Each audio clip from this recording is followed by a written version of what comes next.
नमस्कार, यो एभिन्यूज खबरको संकेत हो। तपाई अहिले एभिन्यूज@2 मा हुनुहुन्छ। म प्रभा थापा। प्रारम्भमा मूल खबर। कांग्रेसको महामन्त्री पदको मतगणना जारी। गणना भएका मध्ये 50% भन्दा बढी मत गगनलाई, विश्वप्रकाश दोस्रो स्थानमा। पदबाट राजीनामा दिने रक्षा मन्त्री रिजालको घोषणा। कांग्रेस महामन्त्रीको मतगणनामा पछि परेपछि पद त्याग गर्ने निर्णय। माघ 19 बारे ओलीको आरोपको माओवादी अध्यक्ष दाहालद्वारा खण्डन। झुटो प्रचार गरेर दरिद्र राजनैतिक चरित्र प्रदर्शन गरेको भनाई। राष्ट्रिय सभा निर्वाचनका लागि निर्वाचन आयोगद्वारा दल दर्ता आह्वान। पुस 10 गतेसम्मको समय सीमा।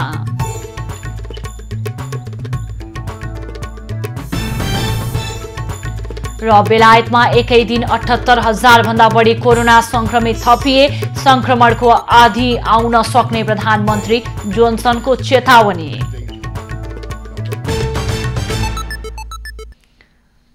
अब खबरको सिलसिला प्रारम्भ गरौं कांग्रेस महाधिवेशन सम्बन्धी प्रसंगबाट।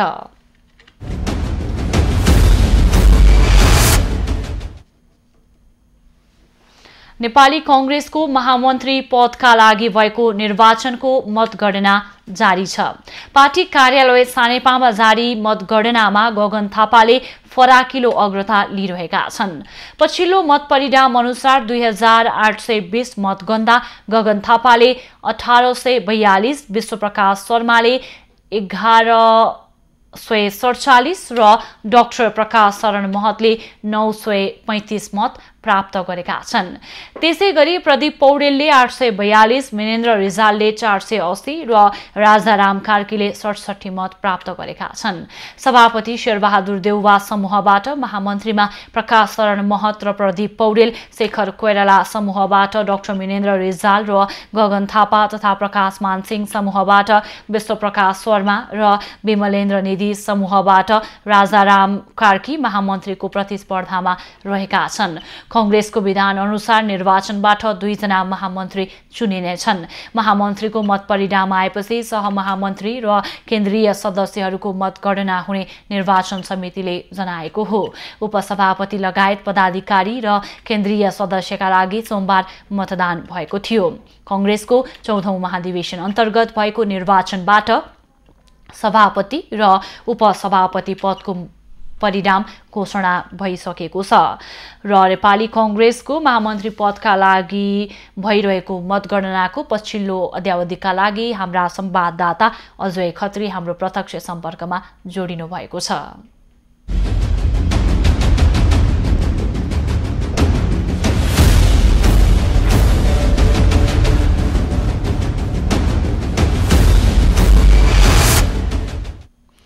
अझै पछिल्लो जानकारी के छ, हामीलाई अद्यावधिक गराउनुहोस्। प्रभा, नेपाली कांग्रेसको 14औं महाधिवेशनबाट अहिले महामन्त्रीको मतगणना भइरहेको छ। अहिले हामी नेपाली कांग्रेसको केन्द्रीय कार्यालय सानेपा स्थित रहेका छौं र अहिले म नेपाली कांग्रेसको पार्टी कार्यालय प्रवेश गर्ने यो मार्गमा छु र यो मार्गमा तपाईले अहिले देख्न सक्नुहुन्छ। यहाँ नेपाली कांग्रेसका आम शुभचिन्तक, विभिन्न स्थानबाट आउनुभएका प्रतिनिधि, साथसाथै नेपाली कांग्रेसका विभिन्न तह तबकाका नेताहरूको पनि उपस्थिति रहेको छ। जसरी नेपाली कांग्रेसको महामन्त्रीको मतगणना अगाडि बढिरहेको छ, सुरुवात चरणदेखि नै नेपाली कांग्रेसका युवा नेता गगन कुमार थापाले महामन्त्रीको मतगणनामा आफूले अग्रता जनाउँदै आउनुभएको छ भने अहिले पछिल्लो अपडेट अनुसार 3120 मत गणना गर्दाखेरि गगन थापाको 2037 मत छ भने विश्वप्रकाश शर्माको 1255, प्रदीप पौडेलको 935, डाक्टर प्रकाश शरण महतको 1024, मिलेन्द्र रिजालको 546 र राजाराम कार्कीको 75 मत अहिलेसम्म आएको छ। यसरी सुरुवातदेखि नै जसरी गगन थापाले अग्रता लिनु भएको थियो र त्यो अग्रतालाई अहिले पनि उहाँले कायमै राख्नु भएको छ। अहिले उहाँको अग्रता हेर्ने हो भने अन्य महामन्त्रीका अन्य प्रत्याशीहरूको भन्दा झन्डै 800 भन्दा बढी मतले उहाँ अग्रस्थानमा हुनुहुन्छ भने यसरी हेर्दा उहाँ अब नेपाली काङ्ग्रेसको भावी महामन्त्रीका रूपमा हामीले उहाँलाई देख्न सक्ने अवस्था निर्धारण भइसकेको छ भने नेपाली काङ्ग्रेसको यस महाधिवेशनबाट 2 जना महामन्त्री नेतृत्व आउनेछ, जसमा अब दोस्रोमा चाहिँ प्रदीप पौडेल, प्रकाश शरण महत र विश्वप्रकाश शर्माको प्रतिस्पर्धा भएको देखिन्छ भने उहाँहरू बीच चाहिँ अहिले कडा प्रतिस्पर्धाको अवस्था छ र उहाँहरूबाट चाहिँ को नेपाली काङ्ग्रेसको महामन्त्रीमा चुनिनुहुन्छ भन्ने चाहिँ हामीले यो मत परिणामको अन्तिम समयसम्म पनि कुर्नुपर्ने अवस्था रहेको छ। यसरी सुरुवातदेखि नै प्रतिस्पर्धा भइरहँदाखेरि जसरी अहिले यो नेपाली काङ्ग्रेसको पार्टी कार्यालयको बाहिर जति पनि आम कार्यकर्ताहरू पार्टी कार्यालय बाहिर हुन्छ र हामीले त्यहाँ सहभागिता पनि देखिरहेका छौँ र नेता तथा कार्यकर्ताहरूसँग पनि हामीले प्रतिक्रिया लिन सक्ने अवस्था हुन सक्ला। यो विषयमा पनि प्रतिक्रिया लिउँ न। अहिलेको जुन मतगणनाको क्रममा गगन थापाले फराकिलो अग्रता लिइरहेका छन्, यो विषयमा उनीहरूको भनाइ के हुनेछ र अन्य कुराहरूमा पनि प्रतिक्रिया लिन सक्छौँ, एकचोटि उहाँहरूलाई जोड्न सक्छौँ? पक्कै पनि प्रभा, अहिले जसरी यो नेपाली काङ्ग्रेसको पार्टी कार्यालय, केन्द्रीय पार्टी कार्यालय भन्दा बाहिर भित्र मतगणना भइरहेको छ, बाहिर अहिले जति पनि आम कार्यकर्ताहरू यहाँ हुनुहुन्छ पक्कै पनि उहाँहरूबाट हामी यो नेपाली काङ्ग्रेसको महामन्त्रीको मतगणना भइरहेको अवस्थामा उहाँहरूलाई कस्तो लागिरहेको छ, जसरी नेपाली काङ्ग्रेसमा रूपान्तरण र पुस्तान्तरणको बहस चलिरहेको थियो, यद्यपि त्यही अनुसार नै मत परिणाम अहिले आइरहँदाखेरि सभापतिमा शेरबहादेउवाले विजय हासिल गरिरहँदा र महामन्त्री जस्तो पदमा भने शेखर कोइरालाको प्यानलबाट उठ्नुभएका गगन थापा चाहिँ अहिले अग्रस्थानमा रहनुभएको अवस्थामा हामी उहाँहरूबाट उहाँहरूको प्रतिक्रिया पनि लिन गइरहेका छौँ। प्रभा, हजुर नमस्ते।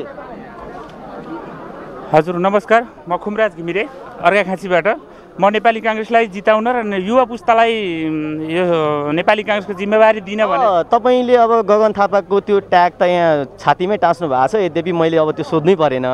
कतिको उत्साहित हुनुहुन्छ जसरी अहिले यो नेपाली काङ्ग्रेसको 14औं महाधिवेशनमा पुस्तान्तरण र रूपान्तरणको कुरा उठिरहेको थियो, यद्यपि सभापतिमा त्यो सम्भावना भएन, महामन्त्रीको पदमा त्यो सम्भावना देखिरहेको छ, कतिको उत्साहित हुनुहुन्छ अहिलेको यो परिणामले?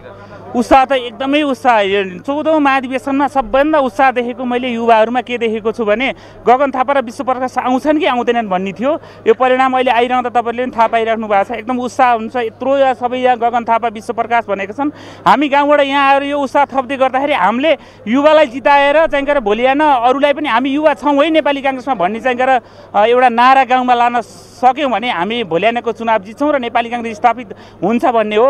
म पनि जिल्ला सदस्यमा भारी मतले जितेर र उहाँका प्रतिनिधिहरूलाई मैले सिलेक्ट गरेर यहाँ काठमाडौँ पठाएको। मैले पनि अस्ति लाइनमा भोट मागेँ। म पेसाले कलाकार पनि हो। मैले कसरी गाएँ भन्दा दिलमा बसाल गगन थापालाई भोट खसाल, दिलमा बसाल विश्वप्रकाशलाई भोट खसाल भनेर यसरी मत मागेको थिएँ। अब नेपाली काङ्ग्रेसमा पुस्तान्तरण हुने अवस्था त देखियो, अन्य पदाधिकारीहरूको जुन अहिले मतगणना भइरहेको छ, तपाईँको उपसभापतिकोमा पनि हामीले त्यही अवस्था देख्यौँ र अब महामन्त्रीकोमा पनि त्यही अवस्था देखि नै रहेका छौँ। अब पुस्तान्तरण त हुने नै भयो, अब रूपान्तरित चाहिँ कसरी हुन्छ काङ्ग्रेस? अब रूपान्तरण के हुन्छ भने एउटा विचार हो है, विचार राम्रो मान्छे भएकाले नेतृत्व गऱ्यो भने रूपान्तर र विकास एकैचोटि हुने हो। रूपान्तर भनेको त्यही हो। रूपान्तर गर्न कसले सक्छ भनेर युवा पुस्ताले के गर्छ, गगन थापा छ, विश्वप्रकाश छ, प्रदीप पौडेलहरू छ भनेर उचालिएको जनता थियो। हामीलाई आशा छ भोलि केपीसँग टक्कर लिनु छ, बोल्न सक्ने नेता चाहिएको छ हामीलाई। उहाँहरूले राम्रो सिद्धान्त यहाँबाट लागू गरिदिनु भने हामी गाउँ गाउँमा छरिएका कार्यकर्ताले नेपाली काङ्ग्रेस जिताउने अभियानमा लाग्नेछौँ। यो सन्देश चाहिँ गरेर हामीले गाउँ गाउँमा ल्यानेछौँ र सबैलाई भन्नेछौँ। यही नै रूपान्तरण हो। धन्यवाद। पक्कै पनि प्रभा, जसरी नेपाली काङ्ग्रेसमा जसरी स्थानीय तहबाट प्रतिनिधिहरू छान्ने क्रम जारी थियो, त्यसमा देशव्यापी रूपमा के एउटा बहस चलिरहेको थियो भने 51% भन्दा बढी युवा अहिले नेपाली काङ्ग्रेसले प्रतिनिधिको रूपमा पठाएको थियो महाधिवेशनमा। जसरी सभापतिको सभापतिको लागि चाहिँ निर्वाचन भइरहेको थियो। त्यो अवस्थामा जसरी चाहिँ 51% भन्दा बढी युवा सहभागी भएका छन् भनिरहँदा पनि सभापतिमा शेरबहादुर देउवाले 800 भन्दा बढी मतले जितिरहँदाखेरि काङ्ग्रेस जन्मा र सिङ्गो देशमा नै एउटा नेपाली काङ्ग्रेसमा युवा आएको छ भन्दा पनि सभापतिमा पुनः शेरबहादुर देउवा नै दोहोरिएको अवस्थामा उहाँहरूलाई ठुलो एउटा प्रश्न चिन्ह खडा भएको थियो उहाँहरू बीचमा। तर अहिले जसरी उपसभापति र महामन्त्रीमा जसरी मतगणना भइरहेको छ, जसरी दुईटा प्यानलको नै सहभागिता रहने गरी चाहिँ चुनिनु भइरहेको छ र अहिले महामन्त्रीमा पनि जसरी उहाँ गणना भइरहेको छ र जसरी युवाहरू चाहिँ अगाडि आइरहनु भएको छ र उत्साहजनक रूपमा युवाहरूको सहभागिता भइरहेको छ, यसले काङ्ग्रेसले पक्कै पनि रूपान्तरण र पुस्तान्तरण चाहेको छ भन्ने अवस्था देखाइरहेको छ। यसैबीच हामी अन्य यहाँ उपस्थित हुनुभएका प्रतिनिधि युवाहरूलाई पनि जोड्ने क्रम जारी राख्नेछौँ। हजुर नमस्ते। नमस्कार, जय नेपाल। मेरो नाम अर्जुन सिंह कठायत हो। मलाई गोल्डेन भनेर चिन्नुहुन्छ। म जुम्ला जिल्ला नेपाली काङ्ग्रेस पार्टीको नवनिर्वाचित पार्टी सचिव हो। अब तपाईँ जुम्लादेखि आउनुभएको रहेछ। एउटा जुम्लाको प्रतिनिधिले काङ्ग्रेसको रूपान्तरण र पुस्तान्तरणलाई कसरी लिएको छ? अब जुम्लाको काङ्ग्रेसले मात्र होइन कि समग्र नेपालभरिका काङ्ग्रेसहरू मात्र होइन, चाहिँ अन्य पार्टीका युवाहरूले समेत आजका दिनमा तपाईँको गगन थापाको नेतृत्व र गगन थापाले चाहिँ नेपाली काङ्ग्रेस पार्टीलाई चाहिँ परिवर्तन गर्न सक्छ भन्ने जुन ढङ्गबाट सोचिरहनु भएको थियो, त्यसको परिणाम आज गगन थापा सबैभन्दा बढी मत ल्याएर चाहिँ विजयको उन्मुखमा हुनुहुन्छ। त्यो सँगसँगै चाहिँ आदरणीय नेता विश्वप्रकाश शर्मा पनि आउनुभएको छ र यसले के देखाएको छ भने नेपाली काङ्ग्रेसमा मात्र होइन, आम चाहिँ तपाईँको चाहिँ अन्य पार्टीहरूमा पनि अब युवाको नेतृत्व हुनुपर्छ र युवाबाट मात्रै चाहिँ युवाको नेतृत्वबाट युवाको आवाज युवाको कुरा धेरै उठाइरहँदा तपाईँहरू सभापतिमा भने त्यो नेतृत्व परिवर्तन गर्न सफल हुनु भएन। अब यद्यपि सफलता हुनु भएन, अब सभापतिलाई तपाईँहरूको सजेसन के रहन्छ, के सल्लाह रहन्छ, युवाहरूलाई कसरी समेटेर अगाडि लानुपर्छ भन्ने सुझाव दिन चाहनुहुन्छ? अब यो एकैचोटि सबै कुरा परिवर्तन हुने कुरा त सम्भव छैन, तर परिवर्तन भने अब समय अनुकूल अनुसार हुँदै जाने हो र त्यसको परिणाम आज गगन र विश्वप्रकाश शर्मा जस्ता नेताहरू चाहिँ अगाडि आइसक्नु भएको छ। अब लाग्छ मलाई अबको 15औं अधिवेशनमा 15औं नेपाली काङ्ग्रेसको 15औं महाधिवेशनमा अब यो चाहिँ तपाईँको पुस्ता हस्तान्तरण पूर्ण रूपमा चाहिँ सम्भव हुन्छ। र अब आदरणीय सधैँ चाहिँ पार्टी सभापति शेरबहादुर देउवाजीलाई म के भन्न चाहन्छु भने आम युवाहरूको चाहिँ आम युवाहरूका तर्फबाट हिजो जुन ढङ्गबाट तपाईँले पार्टी चलाइरहनु भएको थियो, जुन ढङ्गबाट तपाईँले पार्टी चलाउँदाखेरि देशमा तपाईँको नेपाली काङ्ग्रेसको साग गिर्यो, त्यो अब गगन थापा र तपाईँ विश्वप्रकाश शर्मा जस्ता नेताहरूको चाहिँ सरसल्लाह र सुझावबाट अगाडि बढ्नुहोस् र चाहिँ नेपाली काङ्ग्रेस पार्टीको जुन विधान छ त्यो विधान अनुरूप चल्नुहोस् र पार्टीलाई बलियो बनाउनुहोस् भन्ने कुरा म उहाँलाई सुझाव दिन चाहन्छु। धन्यवाद। पक्कै पनि दर्शकबिन, जसरी अहिले नेपाली काङ्ग्रेसको पदाधिकारीहरूमा जसरी प्यानल भन्दा पनि शेखर कोइराला प्यानलबाट उठ्नुभएका धनराज गुरुङ जितिरहनु भएको छ, शेखर कोइराला प्यानलबाट उठ्नुभएका गगन थापा अहिले सर्वाधिक मत ल्याउने अवस्थामा हुनुहुन्छ। उहाँ अहिले जसरी महामन्त्रीको मतगणना भइरहेको छ, उहाँ अरू उम्मेदवारभन्दा 800 भन्दा बढी मतले अगाडि हुनुहुन्छ। यो अवस्थालाई हेर्ने हो भने काङ्ग्रेसमा पक्कै पुस्तान्तरण र रूपान्तरणको सम्भावना छ र उहाँले त्यही नै गर्दै हुनुहुन्छ। यसैबीच हामी यहाँ उपस्थित हुनुभएका अन्य प्रतिनिधिहरू युवाहरू जो अहिले यहाँ उत्साहित रूपमा गगन थापा विश्वप्रकाश शर्माले जसरी चाहिँ लिड गरिरहनु भएको छ त्यसमा जसरी उत्साहित रूपमा यहाँ उपस्थित हुनुभएको छ, यहाँ उपस्थित हुनुभएका अन्य युवाहरूलाई पनि हामी जोड्ने क्रम जारी राख्नेछौँ। उहाँहरूलाई के लागिरहेको छ, जसरी अहिले गगन थापा जस्ता युवाले अत्याधिक मत ल्याइरहनु भएको छ, यो अवस्थालाई उहाँहरूले कसरी हेर्नुभएको छ, यस अवस्थालाई पक्कै पनि हामी जोड्नेछौँ। र काङ्ग्रेसले अहिले को अवस्थालाई हेर्ने हो भने जसरी उपसभापति र महामन्त्रीको अवस्थालाई हेर्ने हो भने पक्कै काङ्ग्रेसमा रूपान्तरण र पुस्तान्तरण उहाँहरूले चाहनु भएको छ। यसैबीच हामीसँग अन्य युवाहरू हुनुहुन्छ, उहाँहरूलाई पनि जोड्ने क्रम हामी जारी राख्नेछौँ। हजुर नमस्ते। नमस्कार, जय नेपाल। कहाँबाट आउनुभयो? म नेपाली काङ्ग्रेस 4 नम्बर क्षेत्रबाट आएको, काठमाडौँको 4 नम्बर क्षेत्र। अब सभापति उपसभापति र अहिले महामन्त्रीको नतिजा आउने क्रम जारी छ। उपसभापति र सभापतिको त आइसक्यो, यस बिचमा तपाईँ के सन्तुष्ट हुनुहुन्छ? एउटा तपाईँ त जिम्मेवार पदमा पनि हुनुहुँदो रहेछ, के छ सन्तुष्ट हुनुहुन्छ? अब हाम्रो नेपाली काङ्ग्रेसको महाधिवेशन प्रतिनिधिहरूले जुन तरिकाले अहिले नेताहरू छनौट गर्ने कार्य गरे त्यसमा अब बेखुसी हुने कुरा केही पनि छैन।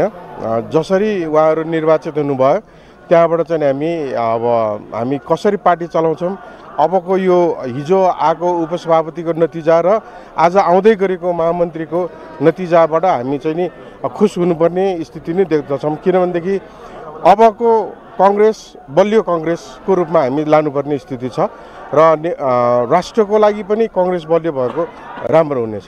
अब तपाईँ त जिम्मेवार एउटा स्थानीय तहको एउटा नेता पनि हुनुहुन्छ।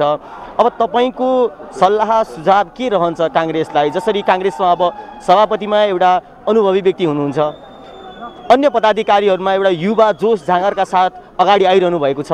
अब उहाँहरू बीच कसरी चाहिँ समन्वयन गरेर चाहिँ अगाडि लानुपर्छ र आउँदै गरेको चुनावमा काङ्ग्रेसको सम्भावना बलियो छ भन्ने आधार कसरी तपाईँले प्रस्तुत गर्न सक्नुहुन्छ? सर्वप्रथम त म यो काठमाडौँ क्षेत्र नम्बर 4 को सभापति, माननीय गगन कुमार थापाको पनि को क्षेत्रको पनि सभापति, साथै चाहिँ नि यो हाम्रो काठमाडौँको भनौँ न अब हुँदै गएको 2/3 भन्दा बढी मतले विजय हुन लाग्नु भएको गगन कुमार थापाजीको सभापति भएको कारणले गर्दाखेरि गगन थापालाई चाहिँ चाहिएको बखतमा र नेपाली काङ्ग्रेसलाई चाहिएको समयमा सबै कुरा कार्यक्रमहरू तयार गरी विभिन्न भनौँ न नीति नियम टाइपले बनाएर कार्ययोजना तयार गरेर हामी गगन थापाज्यूलाई सल्लाह दिन्छौँ र त्यही मुताबिक हामी पार्टी सञ्चालनको लागि लाग्छौँ।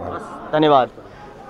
दर्शकबिन, अहिले हामी नेपाली काङ्ग्रेसको 14औं महाधिवेशनबाट महामन्त्रीको मतगणना भइरहेको स्थल नेपाली काङ्ग्रेसको केन्द्रीय कार्यालय सानेपाको यो बाहिरी मार्गमा छौँ। यहाँ अहिले तपाईँहरूले देख्न सक्नुहुन्छ ठुलो मात्रामा नेपाली काङ्ग्रेसका समर्थकहरू, नेपाली काङ्ग्रेसका विभिन्न जिल्लाबाट आउनुभएका प्रतिनिधिहरूको बाक्लो उपस्थितिमा यहाँ अहिले मतगणना भइरहेको छ। अहिले मतगणना भइरहँदा नेपाली काङ्ग्रेसका युवा नेता गगन थापाले अग्रता लिइरहनु भएको छ। उहाँले महामन्त्रीमा अन्य 6 जना उम्मेदवारहरू थिए भने उहाँले अरू उम्मेदवारहरूभन्दा 800 भन्दा बढी मतको अग्रता लिइरहेको अवस्थामा अहिले तपाईँले यहाँ देख्न सक्नुहुन्छ ठुलो मात्रामा नेता कार्यकर्ताहरूको यहाँ उपस्थिति रहेको छ र यसैबीच हामीले यहाँ उपस्थित हुनुभएका विभिन्न स्थानबाट आउनुभएका प्रतिनिधिहरूलाई जोडेर उहाँहरूको प्रतिक्रिया लिने क्रमलाई जारी राखेका छौँ भने अब हामी पुनः यहाँ उपस्थित हुनुभएका केही प्रतिनिधिहरूबाट उहाँहरूको भनाइ लिन गइरहेका छौँ। हजुर नमस्ते। नमस्ते। कहाँबाट आउनु? म दैलेख नेपाली जिल्ला काङ्ग्रेसको सहसचिव। अहिले जसरी काङ्ग्रेसमा यो निर्वाचनको मत परिणाम आउने क्रम जारी छ, जति पनि परिणाम आइरहेको छ त्यसबाट तपाईँ कतिको सन्तुष्ट हुनुहुन्छ? अहिले जुन मत परिणाम आइरहेको छ त्यसबाट सन्तुष्ट छौँ र नेपाली काङ्ग्रेसमा वृद्धहरूको होस् र युवाको जोससँग अगाडि बढोस् र मत विभाजन भए पनि मन विभाजन नहोस् र नेपाली काङ्ग्रेसको अब नजिकै आएको स्थानीय निर्वाचनमा सबैका मन एक भएर लाग्नु भन्ने सुझाव दिन चाहन्छु र साथै जुन माओवादी सेनाहरूले आएर जुन अहिले निर्णय गर्नुभएको छ, एउटा महत्त्वपूर्ण निर्णय गर्नुभएको छ र पार्टीलाई एक ढिक्का बनाएर लैजानुपर्छ भन्ने हिसाबले जुन मत दिनुभएको छ त्यसलाई म उहाँलाई धन्यवाद दिन चाहन्छु। धन्यवाद। दर्शक तपाईँले अहिले देख्न सक्नुहुन्छ नेपाली काङ्ग्रेसको पार्टी कार्यालयको केन्द्रीय पार्टी कार्यालयको अहिले हामी बाहिर रहेका छौँ र यहाँ विभिन्न स्थानबाट आउनुभएका नेता कार्यकर्ता महाधिवेशन प्रतिनिधिहरूले जसरी अहिले नेपाली काङ्ग्रेसको महामन्त्रीमा मत परिणामहरू आइरहेको छ त्यसमा धेरै उत्साहित भएर उहाँहरूले आफ्नो उत्साह यहाँ देखाइरहनु भएको छ। नेपाली काङ्ग्रेसमा पुस्तान्तरण रूपान्तरणको नारामा मात्रै सीमित होइन, हामीले गरेर पनि देखायौँ भन्ने यहाँ धेरै प्रतिनिधिहरूको उहाँहरूले हामीलाई भन्दै आउनुभएको छ र जसरी काङ्ग्रेसमा पुस्तान्तरण र रूपान्तरणको बहस चलेको थियो, जसरी पहिलो चरणमा सभापतिको निर्वाचन भयो, सभापतिको मत परिणाम आउँदै गर्दाखेरि पहिलो चरणमा उहाँहरूले सभापति चयन गर्न सक्नु भएन र जसरी दोस्रो चरणमा सभापतिको निर्वाचन प्रक्रिया अगाडि बढिरहेको थियो त्यस क्रममा दोस्रो चरणमा गइरहेको अवस्थामा शेरबहादुर देउवाले 800 भन्दा बढी मतले विजय हासिल गरिरहनु हुँदा अन्य पार्टीका व्यक्तिहरूले र देशभरि नै नेपाली काङ्ग्रेसले पुस्तान्तरण र रूपान्तरणलाई एउटा नाराको रूपमा मात्रै अगाडि सारेको रहेछ भन्ने बहस चलेको थियो भने जस्तै उपसभापति र महामन्त्रीको अहिले मत गणना चलिरहेको छ, उपसभापतिको परिणाम आइसकेको छ र महामन्त्रीको पनि परिणाम आउने क्रम जारी छ। यसमा पक्कै पनि काङ्ग्रेसले रूपान्तरण चाहेको रहेछ भन्ने कुरा उहाँहरूले पुष्टि गर्दै हुनुहुन्छ भने हामी यहाँ उपस्थित हुनुभएका प्रतिनिधिहरूको भनाइ र उहाँहरूलाई के लागिरहेको छ अहिलेसम्मको भन्ने जानकारी लिइरहेका छौँ र यसैबीच हामी अन्य प्रतिनिधिहरूलाई पनि यहाँ जोड्ने क्रम जारी राख्नेछौँ। हजुर नमस्ते। नमस्ते। कहाँबाट आउनु? म कालीकोटबाट। कालीकोटदेखि आउनु भएको रहेछ। के छ जसरी अहिले नेपाली काङ्ग्रेसमा नेतृत्व आइरहनु भएको छ, कतिको सन्तुष्ट हुनुहुन्छ तपाईँ? हामी धेरै खुसी छौँ। हामीले योभन्दा अगाडि पार्टी सभापतिको नतिजा पनि हामीले आउँछ भन्ने हाम्रो आकलन थियो। नआइसक्दाखेरि हामी जस्तो युवाहरूको लागि गगनदाई जति मान्छे आएपछि हामी काङ्ग्रेसमा हामी अझै हाम्रो पुस्ताहरूले गर्व गर्ने ठाउँ छ। अब हामीले आशा मार्नु स्थिति छैन भन्ने लाग्छ मलाई। हस्, धन्यवाद। दर्शकबिन, अहिले हामी नेपाली काङ्ग्रेसको केन्द्रीय कार्यालय सानेपाबाट प्रत्यक्ष प्रसारणमा जोडिएका छौँ। अहिले नेपाली काङ्ग्रेसको महामन्त्रीका लागि मतगणनाको क्रम जारी छ र अहिले नेपाली काङ्ग्रेसको महाधिवेशनबाट महामन्त्रीमा उम्मेदवारी दिनुभएका 6 जनाको अहिले मत परिणाम आइरहेको छ र आउने क्रम जारी छ। जसरी मत परिणामहरू आइरहेको छ, यसमा नेपाली काङ्ग्रेसका युवा नेता गगन थापा अग्र स्थानमा देखिनु भएको छ भने उहाँले 800 भन्दा बढी मतको अग्रता लिइरहनु भएको छ। धन्यवाद अजय र पछिल्लो अध्यावधिका लागि यहाँसँग हामी फेरि जोडिनेछौँ। उहाँ हुनुहुन्थ्यो हाम्रा संवाददाता अजय खत्री र हामीलाई नेपाली कांग्रेसको पार्टी केन्द्रीय कार्यालय सानेपाबाट त्यहाँ भइरहेको बारेमा जानकारी गराउनु हुँदै थियो। कांग्रेसको महामन्त्री पदको मतगणना जारी रहेको छ। गणना भएका मध्ये 50% भन्दा बढी मत गगन थापालाई, त्यसैगरी विश्वप्रकाश शर्मा दोस्रो स्थानमा रहेका छन् भने गगन थापाले फराकिलो अग्रता लिइरहेका छन्। यसै विषयमा पछिल्लो अध्यावधिक गराउनु हुँदै अब बाँकी खबर। रक्षा मन्त्री डाक्टर मिनेन्द्र रिजालले पदबाट राजीनामा दिने घोषणा गरेका छन्। नेपाली कांग्रेसका महामन्त्री पदमा उठेका रिजालले मतगणनामा पछि परेपछि राजीनामा दिने घोषणा गरेका हुन्। सामाजिक सञ्जालमा उनले मतगणनाको अन्तिम परिणाम प्राप्त हुनासाथ प्रधानमन्त्री समक्ष राजीनामा पेश गर्ने बताएका छन्। कांग्रेसको महाधिवेशनमा प्रतिस्पर्धा गरेको महामन्त्री पदको प्रारम्भिक परिणामबाट नै स्पष्ट रूपमा प्राप्त सन्देशलाई दृष्टिगत गर्दै रक्षा मन्त्रीको पदबाट राजीनामा दिने निर्णय लिएको उनले बताएका छन्। शेखर कोइरालाको प्यानलबाट रिजाल महामन्त्रीको उम्मेद्वार बनेका थिए।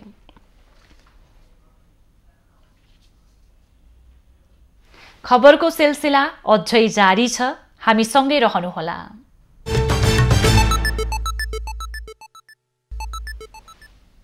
अब बाँकी खबर। नेपाली कांग्रेसको उपसभापतिमा पूर्णबहादुर खड्का र धनराज गुरुङ विजयी भएका छन्। बुधबार राति अबेर प्राप्त मत परिणाम अनुसार उपसभापतिमा सभापति शेरबहादुर देउबा पक्षका उम्मेद्वार खड्का 2121 र शेखर कोइराला पक्षका उम्मेद्वार गुरुङ 1908 मत प्राप्त गरी निर्वाचित भएका हुन्। देउबा पक्षका विजय कुमार गच्छदार 2 मतको अन्तरले पराजित भए।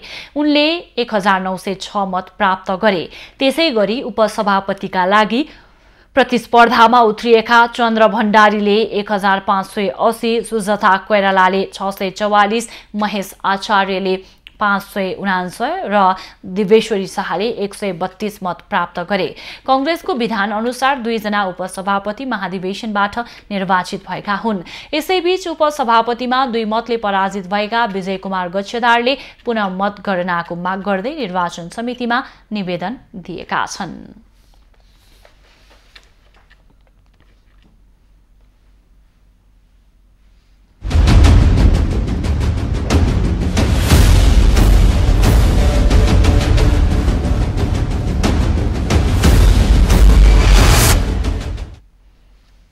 निर्वाचन आयोगले राष्ट्रिय सभा सदस्य निर्वाचनका लागि आजदेखि राजनीतिक दल दर्ता गर्न आह्वान गरेको छ। निर्वाचन प्रयोजनका लागि आजदेखि पुस 10 गतेसम्म आयोगमा निवेदन दिएर दल दर्ता गर्न भनिएको हो। निर्वाचन कार्यक्रम अनुसार 17 पुसमा निर्वाचन अधिकृतको कार्यालयमा मतदाता नामावली प्रकाशन हुनेछ। राष्ट्रिय सभाका 20 सदस्यको पदावधि आगामी फागुन 20 मा सकिँदैछ। रिक्त हुने एक मनोनित बाहेकका 19 पदका लागि 35 दिन अगावै निर्वाचन गरेर पदपूर्ति गर्नुपर्ने व्यवस्था रहेको छ। एमालेका 8, माओवादी केन्द्रका 4, नेकपा एकीकृत समाजवादीका 4, कांग्रेसका 3 र मनोनित 1 सांसदको पदावधि सकिँदैछ। नेकपा माओवादी केन्द्रका अध्यक्ष पुष्पकमल दाहालले आफू र पूर्व राजा ज्ञानेन्द्र शाहबीच 5 बुँदे सहमति भएको भन्ने आरोपको खण्डन गरेका छन्। उनले उक्त आरोप 100% झुटो भएको बताएका छन्। एमाले अध्यक्ष केपी ओलीले बुधबारको एक कार्यक्रममा दाहाल र ज्ञानेन्द्र शाहबीच भारतमा 5 बुँदे सहमति भएको र 2 जना बीचको साँठगाँठमा उपद्रो मच्चाइएको अभिव्यक्ति दिएका थिए। बिहिबार विज्ञप्ति जारी गर्दै दाहालले उक्त सहमति भएको कुरा प्रमाणित गर्न र नसके माफी माग्न ओलीलाई चुनौती दिएका छन्। दाहालले जारी गरेको विज्ञप्तिमा 5 बुँदे सहमति भएको थियो भन्ने 100% झुटो कुरा प्रचार गरेर उनले आफ्नो दरिद्र राजनैतिक चरित्र मात्र प्रदर्शन गरेको उल्लेख गरेका छन्। उनले दलाल पुँजीपति वर्ग र प्रतिगमनको राजनैतिक प्रतिनिधिका रूपमा देखा परेका एमाले गुटका अध्यक्ष ओली झुट, बेइमानी र धोकाको अर्को नाम हो भनेका छन्। कोभ्याक्स सुविधा मार्फत आएको कोरोना विरुद्धको जोन्सन एन्ड जोन्सनको 41 लाख मात्रा खोप नेपाललाई हस्तान्तरण गरिएको छ। स्वास्थ्य तथा जनसंख्या मन्त्रालयमा बिहिबार आयोजित कार्यक्रममा स्वास्थ्य तथा जनसंख्या मन्त्री विरोध खतिवड़ालाई नेपालका लागि जर्मनका राजदूत डाक्टर स्टेफन रुसेकले खोप हस्तान्तरण गरेका हुन्। Right from the beginning, and we've been also sharing more than 170. खोप पुस 4 देखि देशभरका 12 देखि 18 वर्षसम्मका करिब 18 लाख बालबालिकालाई लगाइने सरकारको तयारी छ। एक मात्र लगाए पुग्ने जोन्सनको 7,19,650 मात्रा खोप पनि काठमाडौँ आइपुगेको छ। 21,76,000 जोन्सन खोप मध्ये पहिलो चरणमा सो खोप आएको हो। अमेरिकाको मिलेनियम च्यालेन्ज कर्पोरेसन एमसीसीले नेपाललाई प्रस्तावित एमसीसी सम्झौता छिटो पारित गर्न आग्रह गरेको छ। गत मंगलबार अमेरिकाको राजधानी वाशिंगटन डीसीमा बसेको एमसीसी सञ्चालक समितिको बैठकले एमसीसी नेपाल कम्प्याक्टको प्रगति विवरण लिँदै चाँडो अनुमोदन गर्न पुनः आग्रह गरेको हो। बुधबार एमसीसीले जारी गरेको विज्ञप्तिमा 500 मिलियन अमेरिकी डलर बराबरको सहयोग परियोजना सम्बन्धी सम्झौता चाँडो पारित गर्न सञ्चालक समितिले नेपाल सरकारलाई आग्रह गरेको उल्लेख छ। एमसीसी सम्झौता संसदबाट पारित गर्नुपर्ने व्यवस्था छ। एमसीसीलाई लिएर नेपालमा लगातार विरोध हुँदै आएको छ। गएको मंगलबार सुरु भएको संसद अधिवेशनबाट एमसीसी पारित गर्ने तयारीमा सरकार रहेको दावी गरिएको छ। तर दलहरूबीच अझैसम्म एमसीसीलाई लिएर सहमति जुट्न सकेको छैन। सर्लाहीका 2 छुट्टै ठाउँमा लागेको आगोमा जलेर एकै घरका 2 बालिकासहित 3 जनाको मृत्यु भएको छ। 1 जना घाइते भएका छन्। कबिलासी नगरपालिका 7 सिर्सिया बस्ने जोगी महाराज चमारको फुस्को कच्ची घरमा विद्युत सर्ट भई आगलागी हुँदा उनकी 2 छोरीको मृत्यु भएको छ। आगलागीमा जलेर उनका 8 वर्षीय छोरी लक्ष्मी कुमारी र 3 वर्षीय छोरी सुगन्धी कुमारीको मृत्यु भएको सर्लाही प्रहरीका प्रवक्ता एवं डीएसपी माधव प्रसाद बुढाथोकीले जानकारी दिएका छन्। जलेर घाइते भएका उनीहरूलाई जिल्ला अस्पताल मलङ्गवामा प्राथमिक उपचारपछि थप उपचारका लागि काठमाडौँ पठाउने क्रममा बाटोमै मृत्यु भएको हो। यस्तै सर्लाहीकै मलङ्गवा नगरपालिका 6 खुटौनाका 70 वर्षीय नसिर खाँको आगो ताप्ने क्रममा जलेर मृत्यु भएको छ। पश्चिमी वायुसँगै आउने पश्चिमी न्यूनचापीय प्रणालीका कारण देशैभर चिसो बढेको छ।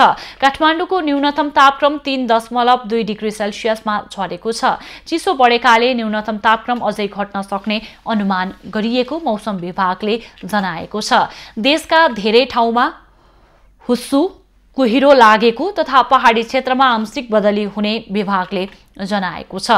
उच्च पहाडी तथा हिमाली भेगका केही स्थानमा भने हल्का वर्षा र हिमपातको सम्भावना रहेको पनि विभागले जनाएको छ। मौसमी प्रणालीका कारण पर्वतारोहण तथा यात्रा लगायत दैनिक जनजीवनमा समेत असर पर्न सक्ने भन्दै विभागले सचेत रहन आग्रह गरेको छ। चिसोबाट बच्न र हिमपातबाट हुन सक्ने प्रभावबाट जोगिन आवश्यक सुरक्षा र सतर्कता अपनाउन समेत जल तथा मौसम पूर्वानुमान महाशाखाले आग्रह गरेको छ। सर्लाहीको गौडैता नगरपालिका उखु खेतीका लागि पकेट क्षेत्रको रूपमा प्रसिद्ध छ।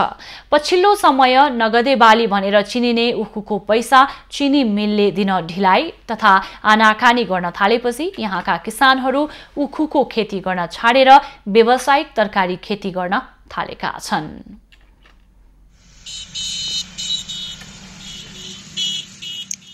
गुलियो उखुको उधारो कथा भएदेखि गोडैता नगरपालिकामा उखुको खेती नै पूर्ण रूपमा किसानहरूले छाडिदिएको छ।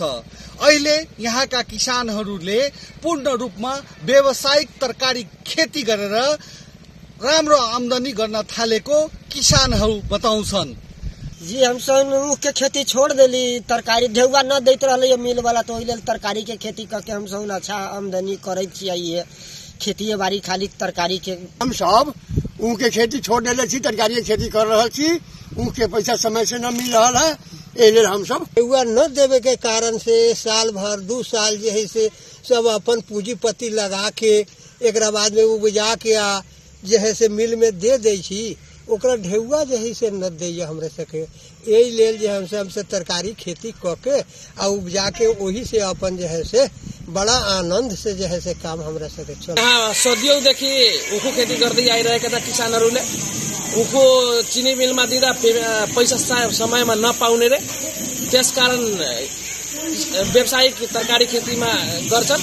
विभिन्न चिनी उद्योगहरूले इन्दु शंकर बाहेकको मिलले पेमेन्ट समयमा नगरिदिँदा किसानहरू आत्तिएर यो खेतीप्रति विकर्षण भएर अहिले तरकारी खेतीप्रति आकर्षित भएका छन्। यहाँ यस गोडैता नगरपालिकामा हजारौं बिघा जमिनमा पहिला उखु खेती हुने गरेको थियो, तर उखुको भुक्तानी समयमा नपाउँदा किसानहरू मार्कामा पर्न थालेपछि व्यावसायिक तरकारी खेती प्रति यहाँका किसानहरू आकर्षित भएका छन्। एबी न्यूज खबरको लागि बख्तियार अली सर्लाही। किसान के खेती से प्रोफिट पाने के कारण हम सब मिला फोहोर व्यवस्थापन सहित बायोग्यास र प्राङ्गारिक मल उत्पादन गर्ने योजना सहित सुनसरीको इटहरीमा फोहोर प्रशोधन केन्द्रले फोहोर जम्मा गर्ने काम सुरु गरेको छ। इटहरी उपमहानगरपालिका वैकल्पिक ऊर्जा केन्द्र र वेस्ट एन्ड इन्भाइरोमेन्ट म्यानेजमेन्ट प्रणाली बीचको सम्झौता अनुसार इटहरी उपमहानगरपालिका क्षेत्रबाट फोहोर संकलन गर्न थालिएको हो। उपमहानगरपालिका क्षेत्रमा संकलन भएको फोहोर व्यवस्थापनको विषय समय समयमा विवादमा आइरहेको अवस्थामा प्रशोधन केन्द्रमै फोहोर संकलन गर्न थालिएको फोहोर व्यवस्थापनको जिम्मा पाएको वेस्ट एन्ड इन्भाइरो म्यानेजमेन्ट प्रणालीले जनाएको छ। 20 वर्षसम्म इन्भाइरो म्यानेजमेन्ट प्रणालीले सञ्चालन गर्ने सहमति अनुसार इटहरी उपमहानगरपालिकाको वडा नम्बर 10 मा निर्माण गरिएको फोहोर प्रशोधनका लागि प्रशोधन केन्द्रमै फोहोर जम्मा पारेर बायोग्यास र प्राङ्गारिक मल उत्पादनका लागि काम सुरु गरिएको हो। उपमहानगरपालिकाको फोहोर मैला व्यवस्थापनको कार्य हाम्रो वेस्ट एन्ड इन्भाइरो म्यानेजमेन्ट कम्पनी मार्फत अहिले बायोग्यास प्लान्ट योजना सहित इटहरी नगरपालिकाको फोहोर मैला व्यवस्थापन गर्ने कार्य सञ्चालन गर्न आजका मितिदेखिको सञ्चालन प्रक्रियामा ल्याइरहेका छौँ। फोहोर व्यवस्थापनको विषयमा गरिएको सम्झौतामा केन्द्र निर्माण हुने स्थल नजिक इटहरी 10 मा स्थानीयवासीका लागि खेल मैदान, शमशान घाट, बाटो बाटिका निर्माण इटहरी उपमहानगरपालिकाले गर्ने सहमति भए पनि कार्यान्वयन भएको छैन। स्थानीयले सहमति अनुसार पूर्वाधार विकास नगरिदिए सञ्चालनमा अवरोध गर्ने चेतावनी समेत दिँदै आएका छन्। प्रशोधन केन्द्र निर्माण सम्पन्न नहुँदासम्म फोहोर व्यवस्थापनका लागि नगरपालिकाले स्थान व्यवस्थापन गर्ने भनिए पनि उपमहानगरपालिकाले उपलब्ध गराएको हाँसोपोसा सामुदायिक वन क्षेत्रमा फोहोर फ्याँक्दा स्थानीयले समय समयमा विरोध जनाउँदै आएका थिए। प्रशोधन केन्द्र निर्माण कार्यमा गुणस्तरीय काम भएको निर्माण कम्पनीले दाबी गरेको छ। सबैभन्दा पहिला कुहिने फोहोर चाहिँ हामी टिप्पर वा ट्र्याक्टरमा गोबर सँगसँगै ल्याएर त्यो फिडिङ ट्याङ्कमा मिक्स गर्छौँ। त्यहाँ चाहिँ एउटा एक्जेकेटर पम्प लागेको छ, त्यो पम्पले चाहिँ भित्र हाम्रो डाइजेस्टरमा हाल्ने काम गर्छ। डाइजेस्टरको हाइट चाहिँ हाम्रो 28 फिट हो, यसको सर्कमफ्रेन्स चाहिँ 226 फिट हो। प्रशोधन केन्द्रले प्रत्येक दिन 30 टन फोहोरबाट 800 केजी बायोग्यास र 6 टन प्राङ्गारिक मल उत्पादन गर्न सकिने दाबी गरेको छ। सुनसरी ब्युरोको रिपोर्ट। भोजपुरको पौवादुङमा गाउँपालिका ऐतिहासिक च्याङ्ग्रे पोखरीको संरक्षणमा जुटेको छ। गाउँपालिकाले पोखरीको विस्तृत परियोजना प्रतिवेदन तयार गरेर 2 करोड बढी लागतमा संरक्षण थालेको हो। पौवादुङमा गाउँपालिकाले पर्यटकीय क्षेत्रको रूपमा विकास गर्ने लक्ष्यले च्याङ्ग्री पोखरीको संरक्षण थालेको हो। गाउँपालिका केन्द्रको आकर्षणको रूपमा रहेको पोखरी गाउँपालिका र पर्यटन मन्त्रालयको साझेदारीमा निर्माण भइरहेको छ। पोखरीसँगै त्यही स्थानमा रहेको पञ्चकन्या मन्दिरको समेत निर्माण गर्ने गाउँपालिकाको भनाइ छ। पोखरीको पर्खाल बनाउने, फाउन्डेसन खन्ने लगायतको काम भइरहेको छ। वरपर सबै चारैतिर चाहिँ यसको पेरिमिटर चाहिँ पर्खाल लगाइँदैछ। अब यस पछाडि 5 मिटर चौडा ट्र्याक बनाइनेछ। त्यस्तै गरेर अहिले यो बनाइरहेको पर्खालबाट चाहिँ तपाईँको बार फलामको बार निकालेर अनि त्यस पछाडि बिचमा फाउन्टेन, यो पानी झर्ने फाउन्टेन राखिनेछ। कामलाई गुणस्तरीय र समयमै सम्पन्न गराउने गाउँपालिकाले जनाएको छ। आन्तरिक तथा बाह्य पर्यटकको आकर्षणका लागि ऐतिहासिक महत्त्वलाई कायम राख्दै आधुनिकता झल्कने गरी पोखरीको निर्माण हुने गाउँपालिकाको भनाइ छ। यो पोखरीसँगै गाउँपालिकाका अन्य ऐतिहासिक तथा पर्यटकीय क्षेत्रको विकासमा योजनाबद्ध रूपमा काम भइरहेको गाउँपालिकाले जनाएको छ। भोजपुरमा ऐतिहासिक पोखरीहरू 3वटा छन्। एउटा साल्पा पोखरी, एउटा हाँस पोखरी र यो च्याङ्ग्रे पोखरी हो। च्याङ्ग्रे पोखरी पौवालुङको काखमा रहेको छ। यसको चाहिँ धार्मिक एवं ऐतिहासिक रूपमा बाह्य पर्यटकहरू र आन्तरिक पर्यटकहरू यहाँ भित्राउने र यो ऐतिहासिक रूपमा रहेको पोखरी संरक्षण गर्नको निमित्त विशेष गरेर सङ्घीय सरकारको पर्यटन मन्त्रालय र गाउँपालिकाको आर्थिक सहयोगमा यो निर्माण भइरहेको छ। धार्मिक तथा पर्यटकीय क्षेत्रको रूपमा पोखरीको संरक्षणमा गाउँपालिकाले काम थालेपछि स्थानीयवासी उत्साहित भएका छन्। युवराज बिष्ट, भोजपुर। 2058 सालमा विस्थापित बनेका कञ्चनपुरका आरक्षी पीडित अझै पनि खुल्ला आकाश मुनि बस्न बाध्य छन्। पटक पटक सरकार परिवर्तन र नेताहरूको आश्वासन बाहेक पुनर्स्थापनाका लागि अहिलेसम्म कुनै पहल हुन सकेको छैन। 2058 सालमा शुक्लाफाटा विस्तारका क्रममा विस्थापित पीडितको अहिलेसम्म पुनर्स्थापना हुन सकेको छैन। प्रधानमन्त्री देउवाको पालामा नै आफूहरूको बिल्ली बाँट भएको पीडितहरूको आरोप छ। 5 पटक प्रधानमन्त्री बन्न सफल भएका देउवाले सुदूरको समस्या सम्बोधन गर्न नसकेको गुनासो छ। आफूहरूलाई सरकारले जनावर जतिको व्यवहार नगरेको पीडितको गुनासो छ।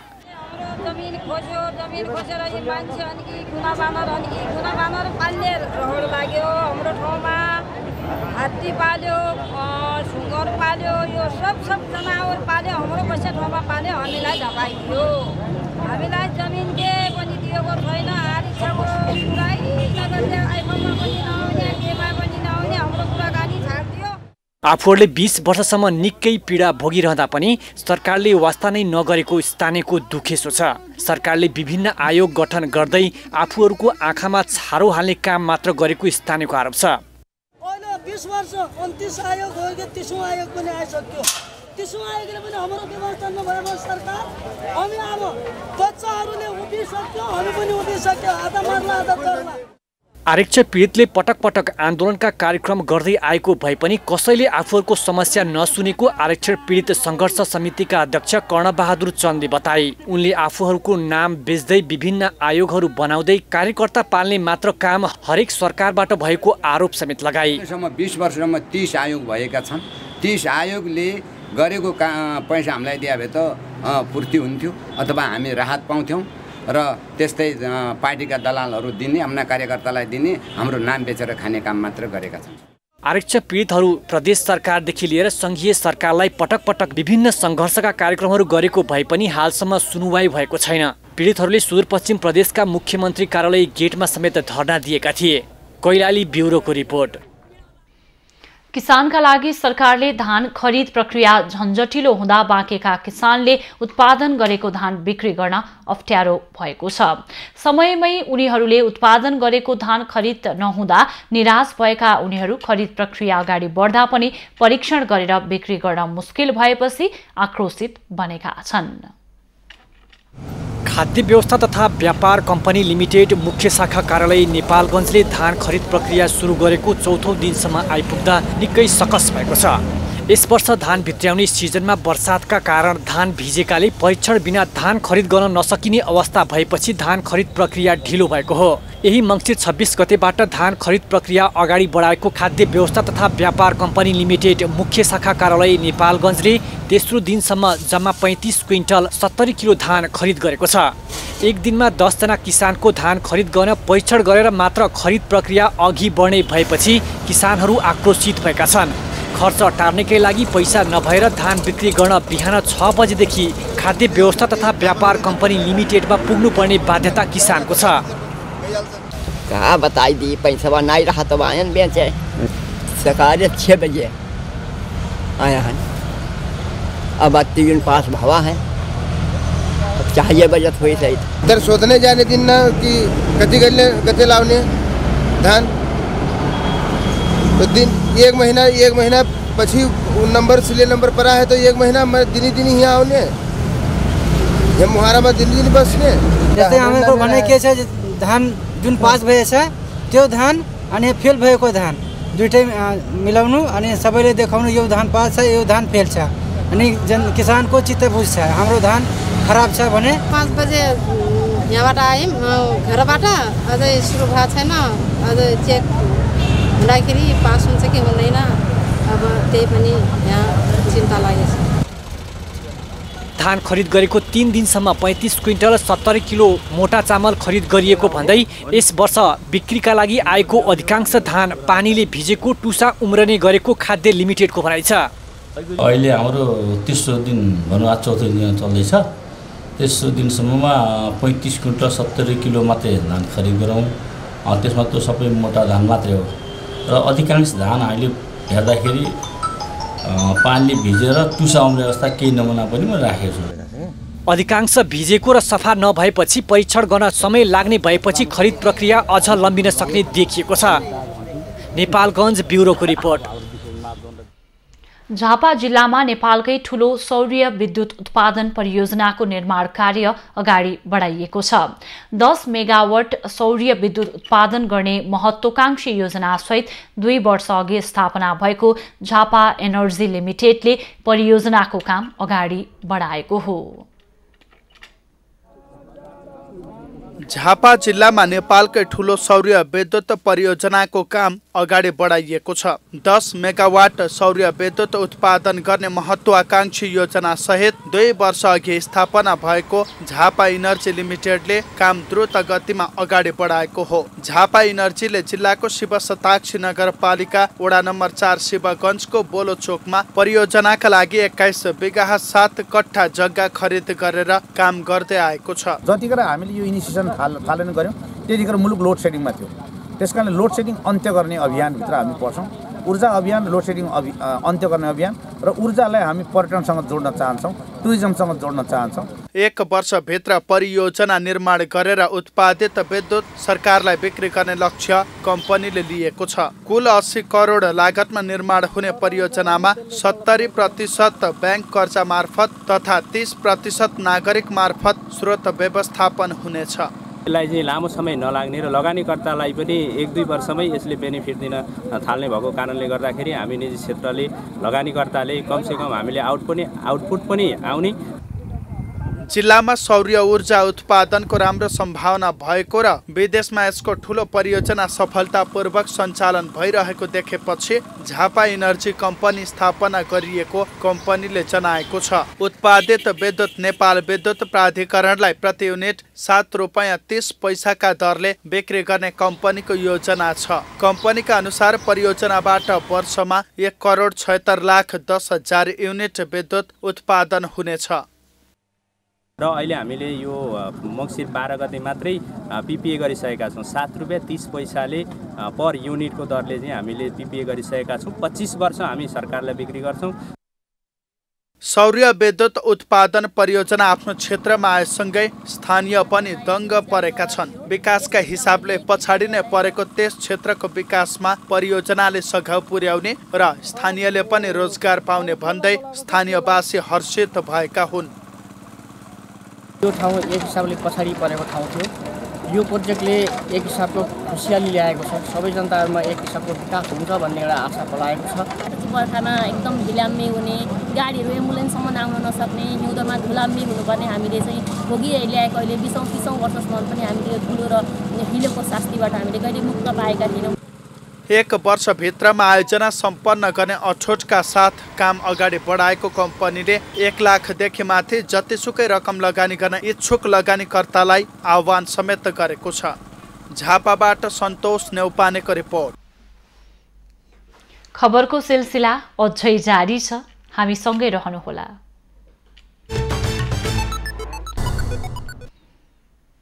नेपाल क्रिकेट संघ क्यानले राष्ट्रिय क्रिकेट टिमको कप्तानबाट ज्ञानेन्द्र मल्ललाई बर्खास्त गरेको छ।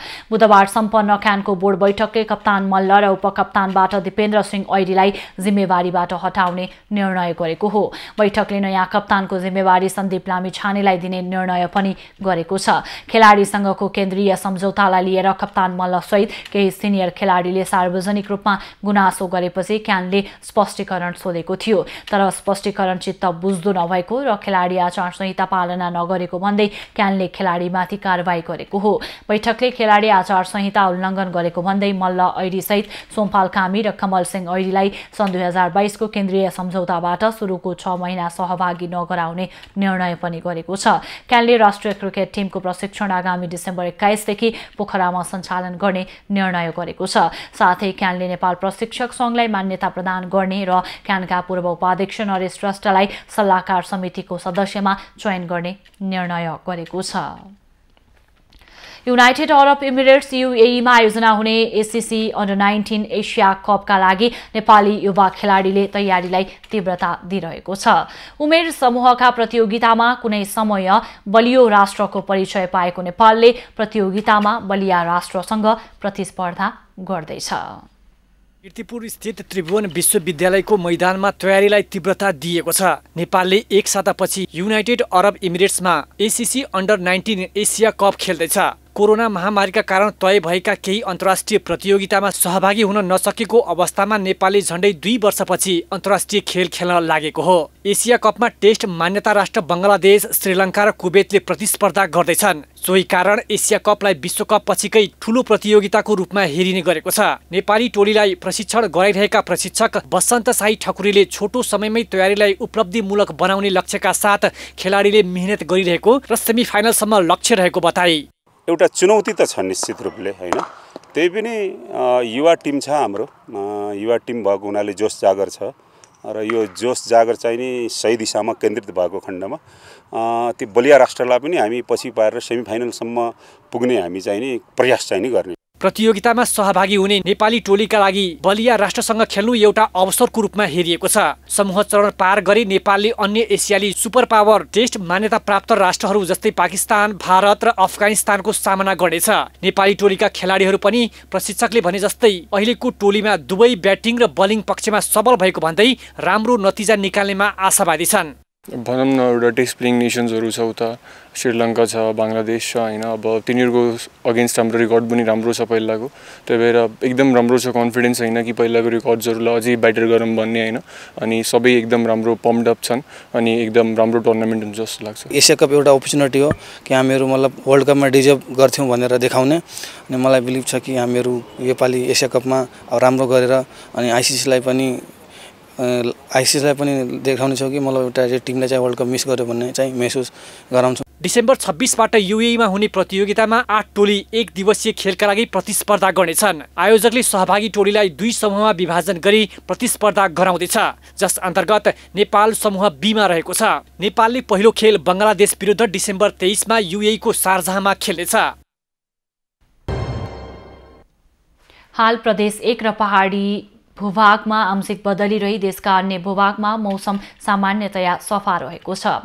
अपराह्न प्रदेश 1 तथा बाँकी पहाडी भूभागमा आंशिक बदली रही बाँकी भूभागमा मौसम सामान्यतया सफा रहने जल तथा मौसम पूर्वानुमान महाशाखाले जनाएको छ। काठमाडौँ उपत्यकाको आजको अधिकतम तापक्रम 17 डिग्री सेल्सियस र न्यूनतम तापक्रम 3 डिग्री सेल्सियस बीच रहने अनुमान गरिएको छ। आज सूर्योदय बिहान 6:47 भयो भने सूर्यास्त साँझ 5:11 हुनेछ। आज देशभरको मौसम कस्तो रहला त? हेरौं देशका विभिन्न स्थानको अनुमानित मौसमी अवस्था।